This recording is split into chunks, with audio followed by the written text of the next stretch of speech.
नन्ही चींटी जब दाना लेकर चलती है, चढ़ती दीवारों पर कई बार फिसलती है। चढ़कर गिरना, गिरकर चढ़ना ना अखरता है। आखिर उसकी मेहनत बेकार नहीं होती और कोशिश करने वालों की कभी हार नहीं होती।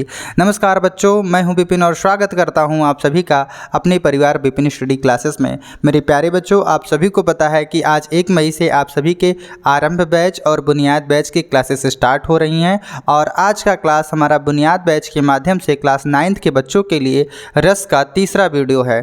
और आज इस वीडियो में हम रस के चैप्टर को ख़त्म कर रहे होंगे।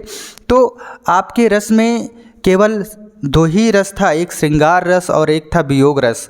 तो आज हम जानेंगे जो श्रृंगार रस होता है ना, इसको बोलते हैं, ये होता क्या है। इसकी डिफिनेशन है कि जब नायक और नायिका के मन में जब प्रेम का भाव उत्पन्न होता है उसे हम श्रृंगार रस कहते हैं। जब नायक और नायिका के मन में जब प्रेम का भाव उत्पन्न होता है तो ऐसे रस को हम श्रृंगार रस कहते हैं। और ये 2 प्रकार के होते हैं, एक होता है संयोग श्रृंगार और एक होता है वियोग श्रृंगार या विप्रलंभ श्रृंगार।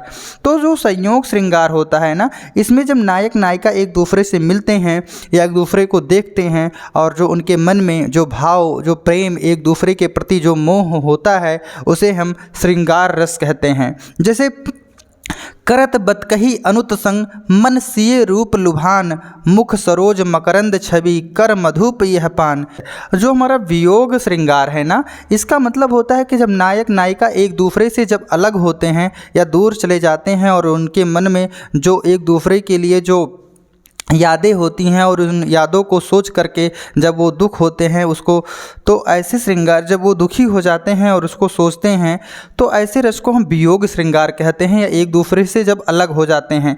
यानी जब सीता जी से भगवान श्री कृष्ण अलग हो जाते हैं, वो चले जाते हैं, तो सीता जी पनघट किनारे बैठ करके कहती हैं, उनका क्या होता है कि निस दिन बरसत नैन हमारे, मतलब सारा के सारा दिन माता राधा का आँखों से हमेशा आंसू ही निकलता रहता था, तो इसलिए ये हो गया निस दिन बरसत नैन हमारे। हमारा दूसरा रस है वीर रस। कौन सा रस है? वीर रस। वीर रस ऐसे रस होते हैं बाबू कि जो युद्ध अथवा किसी कठिन कार्य को करने के लिए हमारे हृदय में जो उत्साह जागृत होता है, यानी जो हमें मोटिवेशन हमारे अंदर पैदा होता है उस काम को करने के लिए, तो ऐसे रस को कहते हैं वीर रस। जैसे मानव जब जोर लगाता है पत्थर पानी बन जाता है, यानी एक जब मानव के अंदर जब इतनी वीरता है उसके अंदर कि जब वो जोर लगाता है तो पत्थर भी पानी बन जाता है। एग्जाम्पल्स के लिए एक और उदाहरण है आपका, जैसे सत्य श्री कृष्ण के क्या है, श्री कृष्ण के ऊपर एक एग्जाम्पल है कि मैं सत्य कहता हूँ सके सुकुमार मत जानो मुझे, यमराज से भी युद्ध में प्रस्तुत सदा मानो मुझे, है और की बात की क्या गर्व मैं करता नहीं, मामा तथा निजतात से भी समर में मैं डरता नहीं। तो इस तरीके से आपके श्रृंगार रस और वीर रस के चैप्टर्स यहीं ख़त्म होते हैं। आगे आने वाली वीडियोस में हम अपने जो हमारा अगला छंद का टॉपिक है काव्य में, हम उसकी पढ़ाई करेंगे।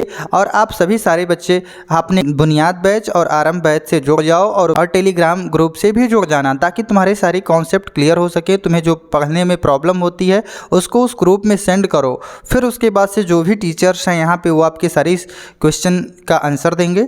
तो मिलते हैं हम अगली क्लास में, तब तक के लिए जय हिंद, जय भारत, जय माँ सरस्वती।